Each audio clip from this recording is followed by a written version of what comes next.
Hello, welcome back to the Underhand Free Throw.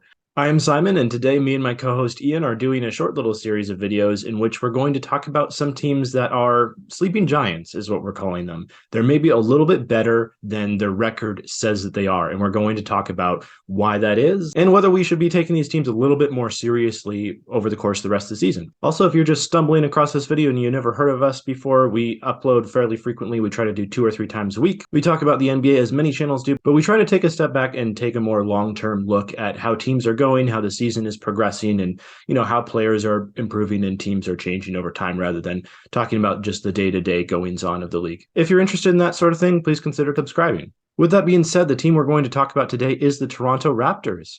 Despite having a lot of injuries and not the best record overall, is this a team that we should be looking at later on in the season to potentially turn into one of the better teams in the Eastern Conference? So let's get into our last sleeping giant, and that is the aforementioned Toronto Raptors, another team that's hovering around 500. Unlike the Mavericks, though, that we talked about earlier, the Toronto Raptors have not been one of these teams that is just like barely losing these close games.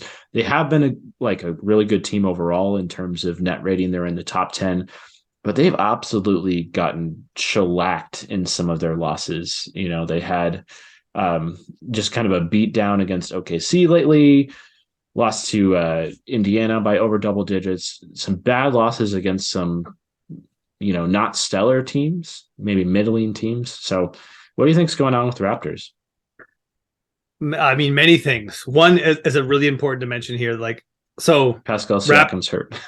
Yeah. Let's not beat around the bush. This team has performed like a top 10 or top 9 team in the league, despite the fact that their best player has only played has yet to play 10 games, played 9 games. Fred VanVleet has also missed a bunch of time. Their last several games have been a weird skeleton crew. Thaddeus Young lately has been playing a whole bunch of minutes after not even being in the rotation. Bo Cruz, Juancho Hernan-Gomez is back in the rotation. Malachi Flynn is playing big minutes. They also like the last game I watched them. Precious Achiuwa is out indefinitely, so that's that, and he was actually in the rotation. So the last game I saw them, they had no Precious Achiuwa, no Delano Banton, no Otto Porter, no Pascal Siakam, no Fred VanVleet. It was just like it was like OG Anunoby's defense was their offense, basically. Scotty Barnes has been mostly healthy so far this season. I think he's only missed a couple games, but despite still performing as a top 10 team, which is better than their record because they're like basically the 17th ranked team in the league. They've been playing like a top 10 team. They've been doing that despite the injuries. So far the Raps just can't catch a break, but they've been playing incredible basketball. Though point that you said that I really want to respond to with their with this kind of boom or bust thing where they can get blown out by OKC and then and blow out Atlanta like in the same week sort of thing. Nick Nurse plays the weirdest defense. I don't think I've seen a defense like this. They try so hard to force turnovers, like they're so aggressive, pestering ball handlers and trying to get the ball out of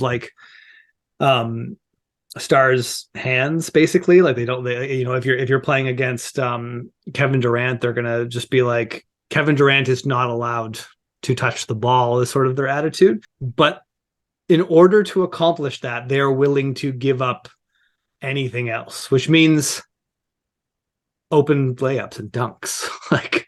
They'll either not even let you get a shot, but if they do let you get a shot, you're probably going to get kind of a good shot.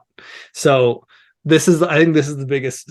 This is the craziest stat with the Raptors. They're number 1 in turnover percentage. That's really good. That's what you build an elite defense around. And they are 26th out of 30 teams in opponent effective field goal percentage. So basically, if you shoot against the Raptors, you're going to get a really good shot, but they might not let you shoot.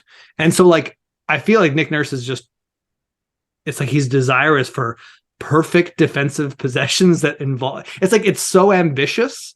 It's a very like Icarus flying close to the sun kind of defense. Just sort of like you're either going to fly higher than anyone has ever flown before, or you are going to your wings are going to melt and you're going to fall in the ocean and die. That's the Raptors on a possession by possession basis. It's like they put those glued together wings on, and they go out and fly as high as they can, and they see what happens every single time. I've never seen anything like this in the 20 years I've watched NBA basketball. Like, what I will say it's a little bit reminiscent to a lesser extreme, obviously, of like the 2012-2013 Miami Heat, when they had LeBron and Wade and Bosh playing the 5, and they had what was in those days considered a player who normally played the 2 or 3 at the 4. Yeah. And they were just like really small, and they were really aggressive. And they tried to blow up every single pick and roll, and they didn't really have any rim protection. And at the time, it was a really weird defense. And you're kind of seeing that with the Raptors this year, cranked up to 11. So that's the one comparison I can think of. But yeah, you're right. It's a very strange defense, especially in this day and age where almost everyone's playing drop and just trying to force everyone to take mid-range jumpers, or at the very least, like either guarding the perimeter really well or the paint really well, and just trying to not surrender anything on one of those two levels. I think in terms of historical comparison, the Heat are bang on. I'd look at the Michael Jordan, Scottie Pippen Bulls. I'd look at the Bad Boys Pistons, the original Bad Boys Pistons in the 80s.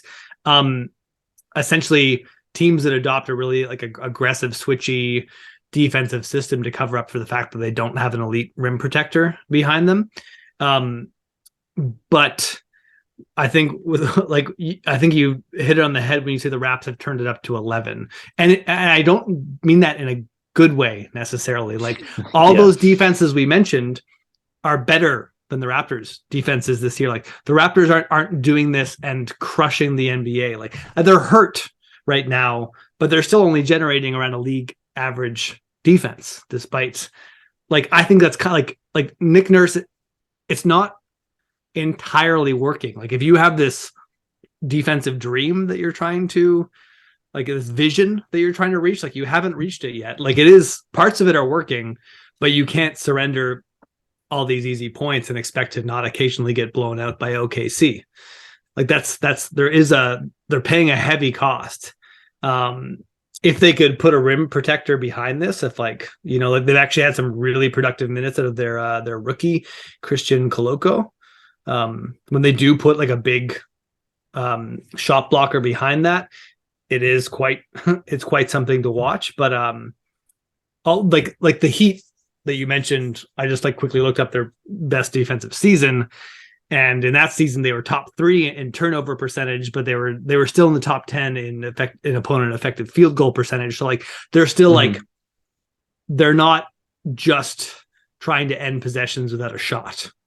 They're like, it's a little bit geared towards that, but it's still sort of conservative. Nick Nurse is just like, if you shoot at all, it's a bad possession. Like again, it's just the most outrageously ambitious defensive system I've ever seen. And I, again, don't mean that entirely in a good way. Like if he could maybe keep, 75% of what he's doing and defend the basket like 25% better, I think that might be a trade-off that results in them being a top 5 defense. But maybe Siakam and Achua come back and they get that up a little bit more, or just do a slightly better version of what they're doing now.